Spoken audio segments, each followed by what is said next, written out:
आम्हाला ज्यांना पाडायचं होतं त्यांना आम्ही पाडलंय, आम्ही करून दाखवलंय आणि ज्यांना मतदान द्यायचं द्या म्हणून सांगितलं होतं त्यांना मतदान दिलेलं आहे. कुणी काही आरोप करत आणि काय महायुती काय कुठल्या काय महाराष्ट्राच्या बाहेरचा पक्ष आहे का?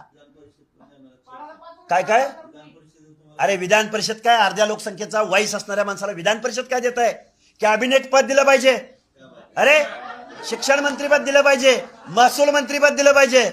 काय तुम्ही विधान परिषदेवर बोलवून करता काय? अर्ध्या लोकसंख्येचा वाईस आहे हा. काय तुम्ही सांगा, मला सांगायची मी कोणाला भीक मागणार नाही. अरे मी सत्तेत बसवणारा माणूस आहे. शेवटी मोदी साहेब शेजारी बसल्यावर म्हणलं माझा एक आमदार बाहेर आहे, त्याला ताबडतोब आत घ्यायचा आहे. त्यांनी मागच्या सेक्रेटरी सांगितलं त्या कोण अजित पवार म्हणतात त्यांना आत घ्या. मग आत येऊन त्याची सेपरेट ओळख करून दिली. तोच फोटो त्यांनी सगळीकडे चालवला, कारण भाजप टोटली विरोधात आणि आम्हाला म्हणायचं माझं सीट गेलंय. आणि वोटिंगच्या दिवशी म्हणला मी 1 लाखाने निवडून